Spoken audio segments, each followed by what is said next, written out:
This is the story of how three footballers scored 363 goals in 3 seasons and became the most prolific attacking trio in football history.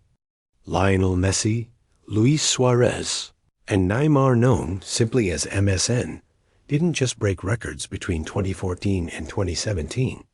They redefined what was possible when the world's best attackers play together. Understanding how MSN came to be requires going back to the crisis that made it necessary. Barcelona's 2013-14 season was a complete disaster.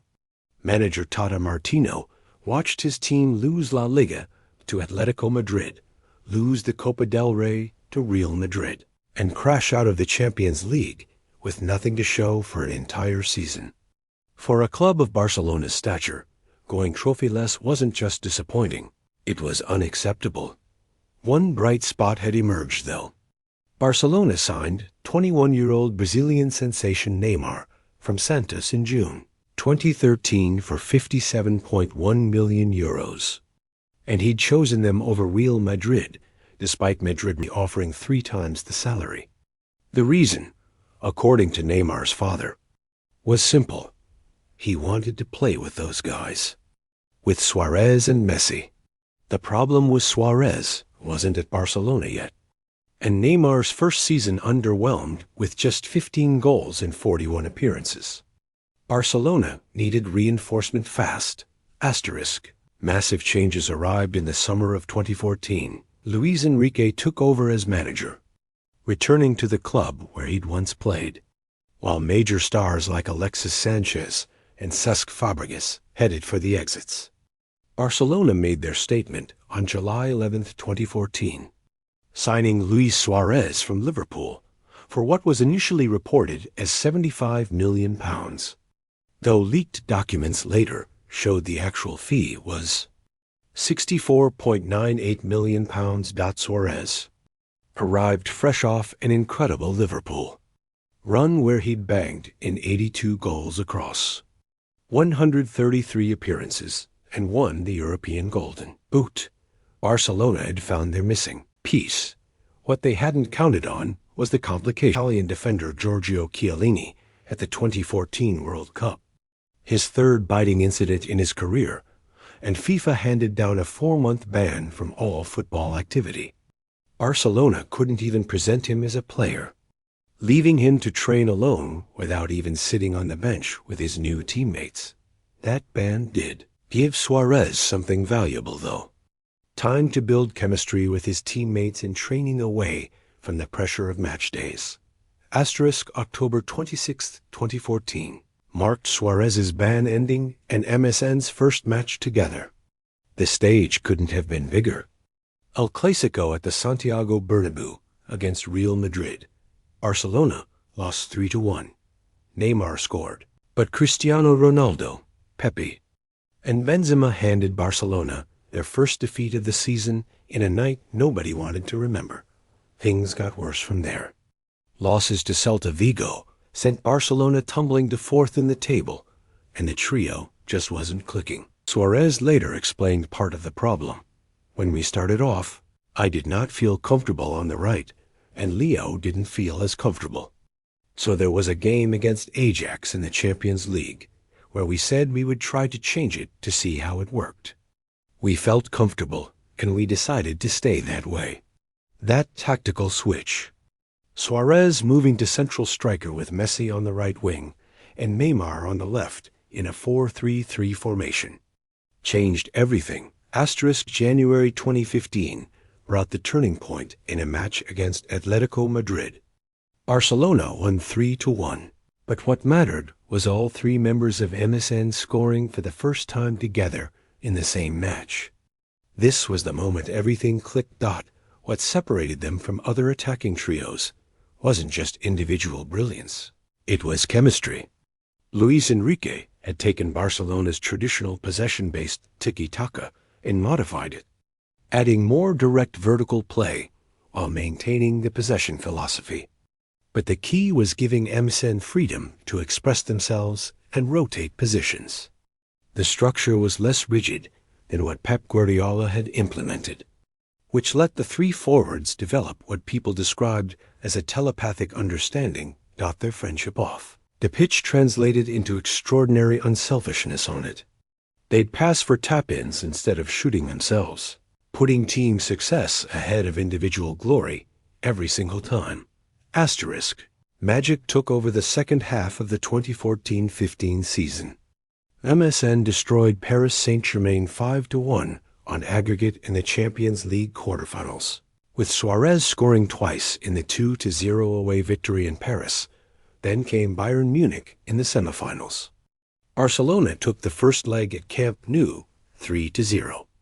And Messi produced one of the most iconic Champions League goals ever, breaking Jerome Boateng's ankles with a dribble before chipping the ball over Manuel Neuer. They closed out the aggregate 5-3. March 22, 2015, brought a Barcelona victory over Real Madrid in El Clásico, with Suárez scoring the decisive goal in a 2-1 win. La Liga arrived on May 17th, Barcelona finishing 2 points ahead of Real Madrid, followed by the Copa del Rey final on May 30th. A 3-1 victory against Athletic Bilbao at Camp Nou. Berlin came next. June 6, 2015, the Champions League final against Juventus.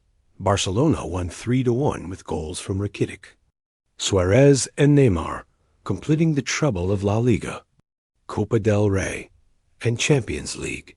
Barcelona became the first club in history to win the continental treble twice after also achieving it in 2008-9. Under Guardiola, MSN had scored 122 goals in all competitions during their first full season together.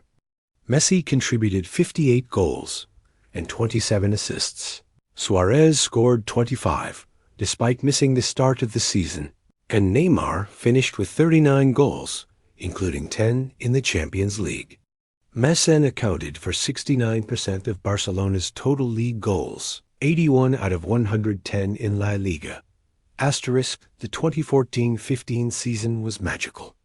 But 2015-16 was historic. MSN scored 131 goals in all competitions, the most by any attacking trio in a single season, a record that still stands today. Suárez had the best season of his career with 59 goals and won the Pichichi Trophy as La Liga's top scorer.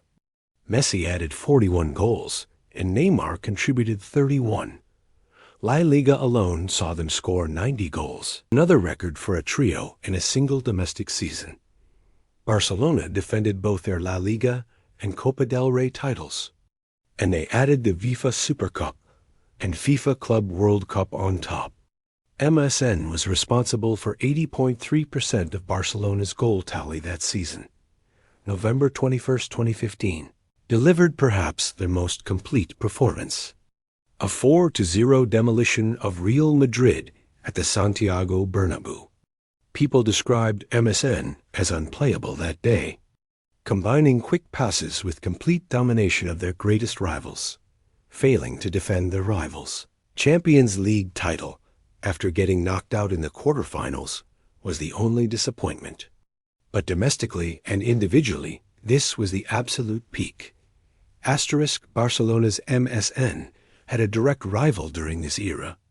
Real Madrid's BBC of Gareth Bale, Karim Benzema, and Cristiano Ronaldo. Statistics heavily favored MSN. They scored 344 goals in 409 games, together compared to BBC's 240 goals in 329 games. Provided 157 assists against BBC's 95, and had 16 games where all three scored, while BBC managed just 8. MSN dominated domestically. But BBC would eventually win 3 consecutive Champions Leagues in 2016, 2017, and 2018 under Zinedine Zidane. The debate over which trio was better often came down to whether you valued domestic dominance or European glory more. Asterisk, MSN's goal output declined to 110 goals in the 2016-17 season. Still impressive, but down from the previous 2 years. Messi scored 54, Suárez added 36, and Neymar contributed 20, and they won the Copa del Rey and Supercopa de España while losing La Liga and the Champions League to Real Madrid. But this season gave us one of the most unforgettable moments in football history. February 14, 2017, saw Barcelona lose 4-0 to PSG in the first leg of the Champions League round of 16. The tie seemed finished. No team had ever overcome a 4-goal deficit in Champions League history. 3 weeks later, on March 8, 2017, Barcelona hosted PSG at Camp Nou, and what followed defied belief. Barcelona won 6-1, taking the aggregate to 6-5, with Neymar scoring twice and assisting Sergi Roberto's winning goal in the 95th minute. La Remontada, the comeback, became perhaps the greatest comeback in football history. Neymar's finest moment in a Barcelona shirt had arrived. He delivered in the biggest game, cementing his status as a world-class player who could carry a team when it mattered most. August 3, 2017, brought the world record transfer that ended everything. Neymar completed his move to Paris Saint-Germain after PSG triggered his €222 million release clause, more than double the previous record of Paul Pogba's €105 million move to Manchester United in 2016. The MSN era was over. Why did Neymar leave? PSG's massive offer of reportedly €43.3 million per year in salary was the official reason. But the real motivations ran deeper. Neymar wanted to escape Messi's shadow and become the main star of his own team. Wanted to lead PSG to Champions League glory, and according to his father, Barcelona's unclear sporting direction played a role too. Recent interviews from 2024 revealed more from Neymar's father. At that time, we were in a very difficult situation at Barca because we didn't know what the sporting direction was thinking. It seemed like the club wanted him to take Messi's place, and he didn't want that. Neymar didn't leave because he was pushed out. He left because he wanted to be number one somewhere else instead of inheriting Messi's throne at Barcelona. Barcelona received a record fee but struggled to adequately replace him. They spent €135 million on Philippe Coutinho and another €135 million on Ousmane Dembele, and neither matched Neymar's impact. The trio would never reunite. What made MSN the greatest attacking trio in football history comes down to more than just numbers. 363 goals in 3 seasons. 131 goals in a single season, a record that still stands. 7 to 9 trophies together, including Barcelona's historic second treble. They were responsible for 83.3% of Barcelona's Champions League goals during their time together. But the statistics only tell part of the story. The style, the chemistry, the entertainment value mattered just as much. Watching 3 of the world's best players genuinely enjoy playing together, being unselfish, and making each other better created something special. A world-class squad supported them with Andres Iniesta, Sergio Busquets, and Ivan Rakitic in midfield, Gerard Piqué, Jordi Alba, Dani Alves, and Javier Mascherano in defense, and Marc-Andre ter Stegen and Claudio Bravo in goal. But MSN was the engine that drove everything. They changed what people thought was possible for an attacking trio and became the benchmark that every partnership since has been measured against. They proved direct attacking football could coexist with Barcelona's possession, philosophy, and demonstrated that flexibility and freedom for forwards could be systematic instead of chaotic. Messi plays at Inter Miami today, where he reunited with Suárez in 2024, while Neymar plays at Al Hilal in Saudi Arabia after spending 6 years at PSG. All 3 are past their peak years. But the MSN era remains the most successful period for all 3 in terms of collective success. Barcelona hasn't won the Champions League since 2015, MSN's treble year, and that fact alone tells you how special that period was. Asterisk 363 goals across 3 seasons with one treble and records that may never be broken. MSN wasn't just the greatest attacking trio in football history because of what they won or how many goals they scored. They earned that title because of how they did it, with joy, with friendship, with an unselfishness that's rare at the highest level of sport.